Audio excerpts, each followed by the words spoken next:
Welcome to a new video. I hope you had an amazing day. Let's take a look at some news stories, shall we? The first story is called, "He Wants Me to Follow the Rules to the Letter." I'm the foreman of a directional boring crew. If you don't know what that is, we use a machine to push flexible metal rods in the ground, then hook up a pipe and pull it back so there is minimal disturbance to the area. Anyone in the construction industry will tell you it's just packed with people in charge who've never done anything related to the field.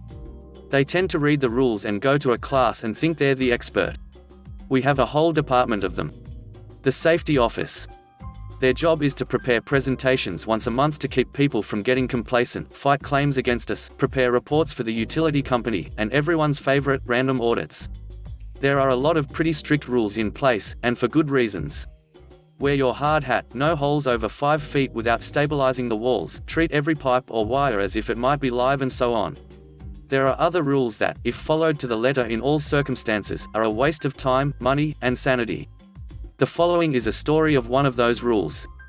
When boring, you cannot physically see where the drill is cutting through, but it does have a transmitter that tells you all relevant information extremely accurately. Angles, pitches, depths, location. Before you begin, you must dig to verify the location of all utilities that are to be crossed or paralleled in order to prevent destroying it. Ever seen a 12 feet high fountain of sewage? I have. My company has a rule where you must both dig to find the utility and dig deep enough to see the end of the machine passing through.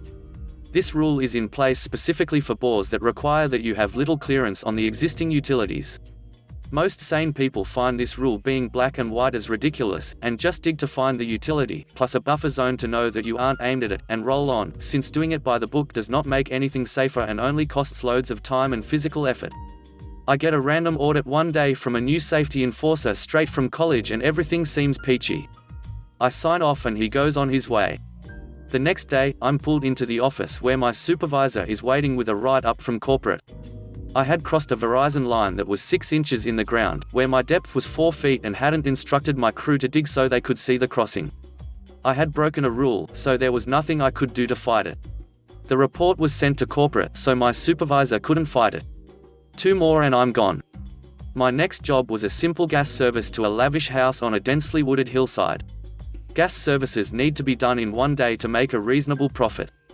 End of day 2 and my supervisor finally noticed that I didn't even have a pipe in the ground yet. I get a stern talking to about my productivity and am sent to the area manager for the next phase of discipline. We have a good chat. The next day, the new safety guy is not in a good mood. Through the grapevine, I hear that his job was threatened if he kept up frivolous strikes on audits. I mean, I had to follow the rules.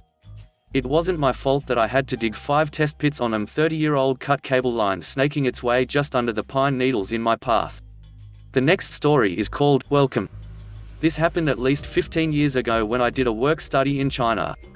China was still in the process of opening up to the West at this point. I worked part-time in an English school in a medium-sized city in northeast China and took Mandarin courses in the mornings at a local university. As I was making an attempt at learning the language, I got on well with the school admin and sometimes got interesting jobs to do, such as being the welcome committee for new teachers, where the school would cover the bill for a welcome to China meal. The 2 teachers in question were fresh off a flight from Australia. And once they dropped their bags off in the hotel we all lived in, I took them to a tea house nearby for morning refreshments and a chat. This tea house was one I went to often to study.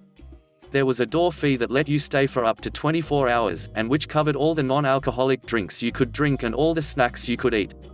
The Australians wanted coffee, which I ordered for us. 3 tiny paper cups arrived shortly, causing a couple of raised eyebrows.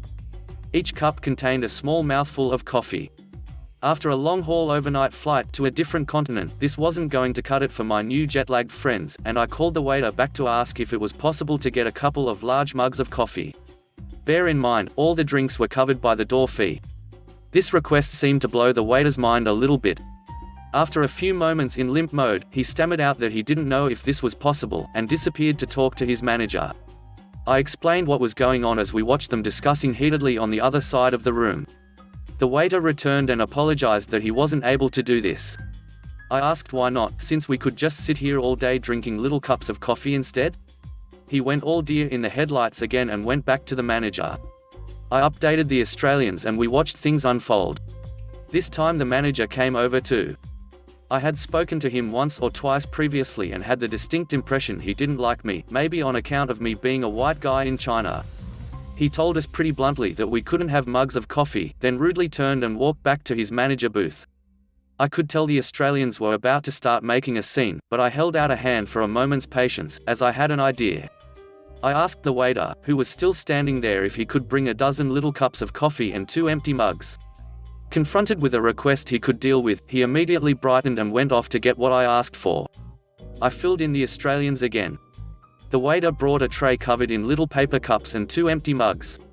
I then proceeded to pour all the coffee into the 2 mugs, one shot at a time, right in front of the oblivious waiter, putting the paper cups back on his tray as they were emptied.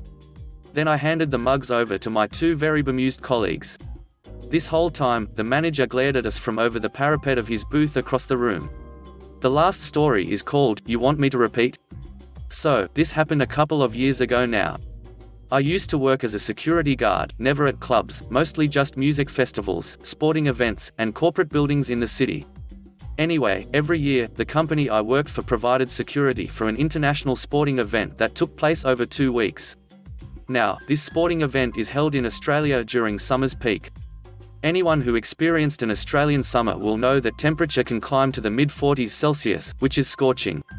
Particularly when you just have to stand in the spot for 12 to 16 hours, for 14 days straight. The job I was tasked with, along with my brother, was guarding a giant inflatable ball. It was a prop that was strapped down to a cardboard stand intended for patrons to take photos with for social media. Now, if there's one thing Australians love more than fighting off spiders, snakes, and marsupials, it's drinking. Imagine, it's your job to stand in front of this giant tennis ball for really long hours, in the scorching sun, while everyone around you drinks. And what do some of the younger people do when they've been drinking? A giant inflatable ball. Let me sprint and jump into it, because that'll be fun. Never mind the 2 security guards standing right next to the thing. So, it was day 9 or 10 at around 10, when most of the play had finished up for the day and it had been a particularly hot day. I was sick of the kids charging into this thing and, to be frank, not in the mood to be guarding a $3,000 inflatable ball. And then an idiot started sprinting headlong into the prop and tearing one of the straps from the underside. I'm not going to lie, I lost it and screamed obscenities at him. That was all the drunken guy needed to turn into a belligerent drunk. He became angry and started yelling at me and getting in my personal space. One thing he stressed several times was the fact that I wouldn't say this to him if a supervisor was around. We continued arguing for a little while until a supervisor was called to the scene via the control room, where someone had seen but not heard everything take place. I turned around and saw a supervisor who I was very good friends with. The supervisor intervened and asked what was wrong and asked me to step back from the patron. I told him that he had run into the ball and I'd asked him to leave. The guy demanded, "Say what you said to me again in front of your supervisor." "That's right, you won't." With a grin, I looked him in the eye with the supervisor standing right next to me and repeated the same thing. The dude lost his it and started berating the supervisor for allowing me to speak to him like that. The supervisor asked me to step back again and then radioed for backup and kicked the drunken goon and his friends out. That felt good. Thanks for watching the video. I hope you enjoyed it. If you did, please consider subscribing to the channel for more content. Let me know what you think about the stories in the comment section below. Have a great day. Bye bye.